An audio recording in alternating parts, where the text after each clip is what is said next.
of any story that we might choose to tell, whether it's a film, a novel, regardless of the format, whether it's a tiny 1-minute advertisement or an epic HBO television series, we need to ask ourselves, what is the emotional experience that this story is exploring?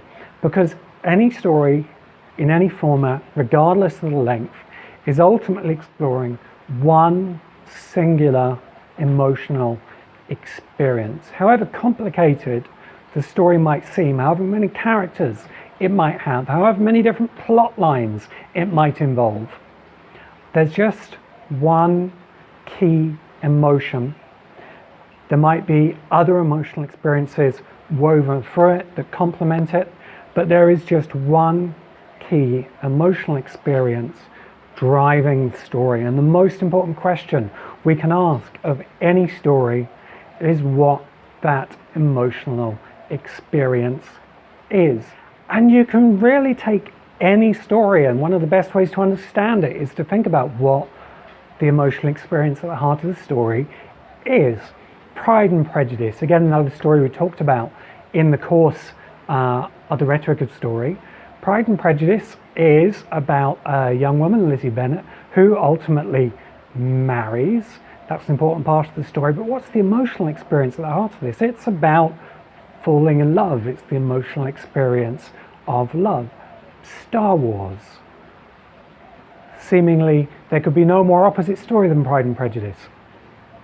And yet, something that it shares is that there's an emotional experience at the heart of the story. In the case of Star Wars and Luke Skywalker, who defeats the evil empire, it's the emotional experience of becoming a hero and then of becoming responsible for your own heroic actions. Heroism, that's a powerful, powerful emotional experience. It's not always possible to put the emotional experience of a complicated story into a few simple words like falling in love. The story exists to help us explore this emotional experience.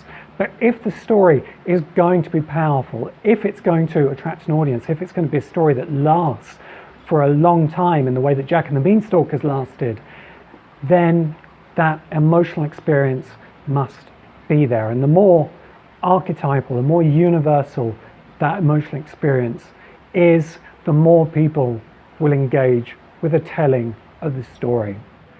Let's take a story example, a great piece of contemporary, hugely successful storytelling, The Hunger Games by Suzanne Collins, both a best-selling series of novels and a hugely successful blockbuster movie.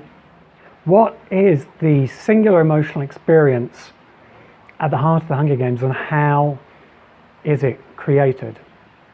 The Hunger Games are about a young woman, Katniss Everdeen, and she lives in a kind of dystopian future where her small nation is ruled by a capital city with a great dictator, and she lives in one of the outlying regions from the capital. This is all very interesting. She's going to, as the title suggests, go on and fight in the Hunger Games. That is a very interesting device for the story, but this is not what creates the emotion of the story. The emotional focus of the story is introduced in the first paragraph, and it's Katniss's younger sister, Prim. It's this relationship, thinking back to our social emotional brain, and it's triggered by Katniss's relationship with her young sister, who she needs to protect. And throughout 3 novels, 3 or 4 films, depending on how you count them, Katniss is driven by the emotional need to protect her younger sister. And we as the audience are driven because we deeply feel these emotions of protectiveness to a younger sibling or to anybody who we are charged to protect. This is the singular emotional experience at the heart of the Hunger Games, and it feeds through a number of other questions through which the story is told. One of these, and again you find this in nearly all stories, I'd go so far as to say all stories, even if it might be unusual in some of them, and this is the dramatic question. We can't just write about emotions in the abstract. We have to have something concrete at the heart of the story. We can't just write about falling in love. We can't just write about heroism. We can't just write about being a protector. We need a dramatic question. And the dramatic question is the concrete heart of the story. In the Hunger Games, the dramatic question arises in the first chapter. There is a drawing of lots in the village where Katniss lives, and the lots are for the Hunger Games. Katniss ultimately volunteers to replace Prim, who she is emotionally driven to protect. Katniss volunteers to join the Hunger Games, and this introduces the dramatic question at the heart of the story. Will Katniss survive the Hunger Games? In Pride and Prejudice, this is a story about love, but the dramatic question is about marriage. Early in the story, we're introduced to Mr. Darcy and the relationship between the central character and Mr. Darcy. And the dramatic question is, will Elizabeth Bennet end up marrying Mr. Darcy? And all of the events in the story relate to this core dramatic question. In Star Wars, the dramatic question is introduced in the first act, and it's quite simply, will Luke Skywalker be able to blow up the Death Star? We've had the plans introduced, we have Luke introduced, and we know ultimately that this conflict between Luke and the Death Star is going to happen. And it's the dramatic question which drives Star Wars, and it's the reason why you spend 2 hours absolutely nailed to your seat watching that story.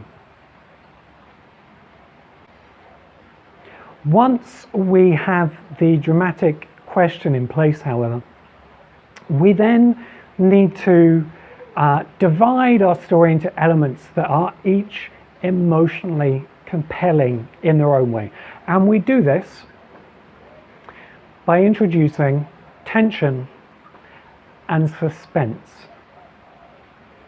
Consider for a while what these two things are. They're closely related, they're often confused. Many writers, sadly, don't know how to work with them at all, but they're absolutely essential to compelling storytelling. Tension is, to give it its simplest example, there is a bomb about to go off. Let's use a famous example. There is a bomb on a public bus, and the bus has to keep going at above 55 miles an hour in order for the bomb not to explode. This is the movie Speed with Keanu Reeves and Dennis Hopper. Very successful movie in its day, full of tension. This is what the tension turns on. Will the bus explode? And then the tension is then moved into other areas later. Tension is extremely important. Stories have one form of tension after another. For instance, in the Hunger Games, throughout the actual Hunger Games themselves, we're given various forms of tension. Initially, Katniss is training, and there are certain goals that she has to hit to move through the story. These are all tense. But what gives them suspense is, once again, that important word, emotion. When we take a story event that is tense and we introduce emotion and the social and emotional relationships, the other people, the family members, the tribe members that create emotion in us. This is how we convert tension into suspense. This is how Alfred Hitchcock, the great filmmaker, defined suspense. That suspense is tension plus emotion. This is incredibly important to understand as storytellers. Let's look at that example, Speed. It's tense when we know that the bus might explode. We experience suspense when we begin to bond with the characters on the bus, and when Keanu Reeves, as the heroic off-duty police officer, falls in love with a young woman who's on the bus. This introduces suspense, and it's these emotion-inducing social relationships that create the suspense in the story. Let's look at the example of Star Wars. We're introduced to tension because we know that Luke has to fight the Empire and Darth Vader. The tension becomes suspense when the character Princess Leia is introduced. And we know that Leia is a princess. She's beautiful. She's the archetype of the innocent who needs to be rescued. And that Luke Skywalker is on a mission to rescue her from the moment that he sees the small holographic finger being projected from R2-D2. It's this conversion of tension into suspense through the emotional relationship that, again, makes the story compelling. We also see in Star Wars that the tension and suspense are packeted out through the story. Initially, we have Luke's mission to escape from Tatooine and then to go to the Death Star. Then the tension on board the Death Star is transformed into need to escape the Death Star and to liberate the Millennium Falcon from the ship. And then the tension and suspense are taken on to the conflict against the Death Star.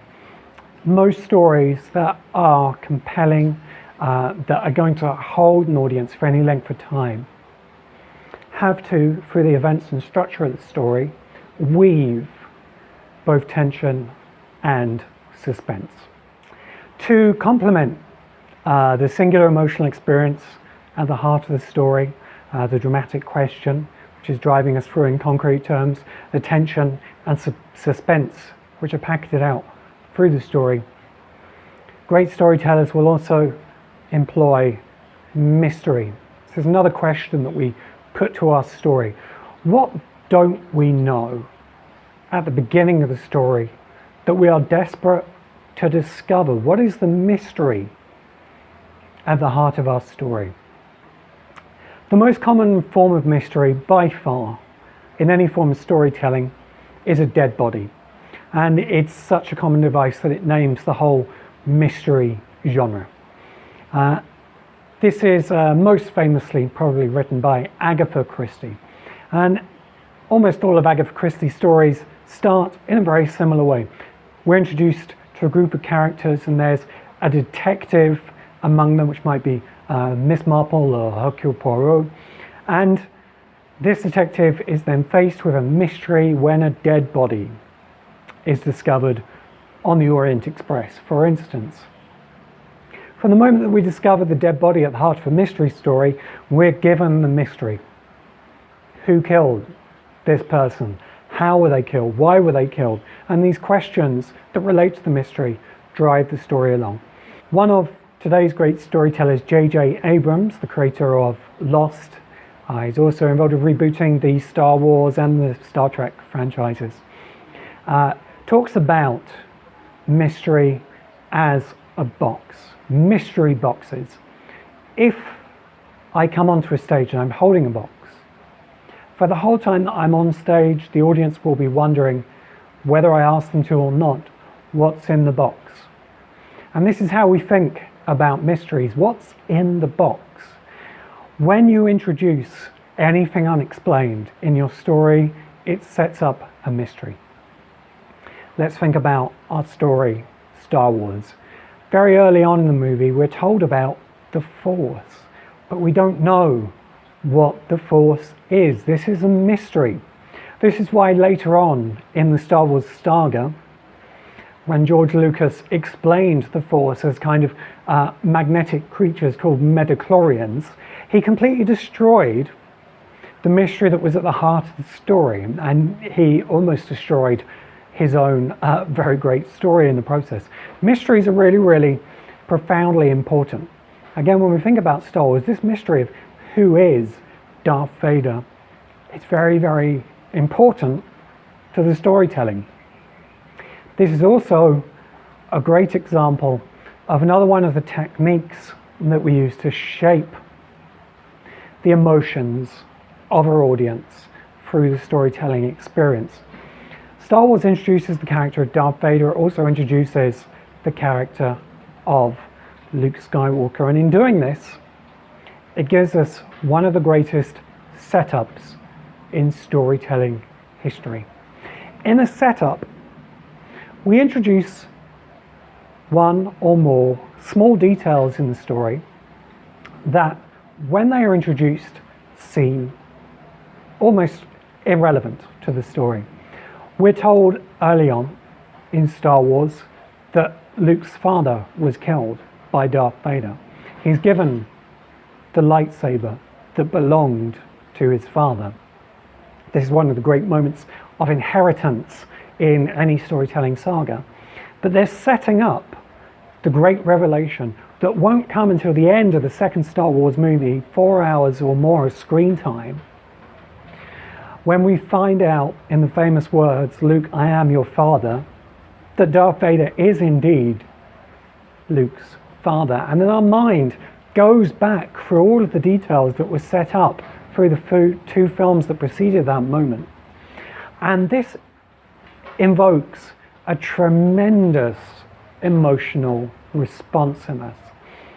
And in any story that we're working on, these tiny details that set up the later emotional revelation are one of the subtlest and most advanced forms of emotional shaping that we can utilize in any form of story. You can see setups introduced in a slightly more emotionally subtle way in Pride and Prejudice, the story of Elizabeth Bennet and Mr. Darcy, and the dramatic question of will they marry, because throughout the story we're told that these characters hate each other. They suffer, as the title of the story suggests, from pride and from prejudice towards one another. But we're also given tiny little details that the audience will enjoy interpreting for the later setup that in fact these characters are in love, and they have been in love throughout the entire novel. Again, this is brilliant emotional storytelling, because the tiny details that set up this later emotional revelation create really profound emotion in your audience. These are the questions that we use to shape the emotional experience of any story that we might choose to tell. What's the singular emotional experience at the heart of the story? What is the dramatic question with which we're providing the concrete details through which the story proceeds? How do we deploy and divide tension and its big brother, suspense, throughout our storytelling? And how do we put tiny little setups into our story which give us the big revelation later on in the storytelling?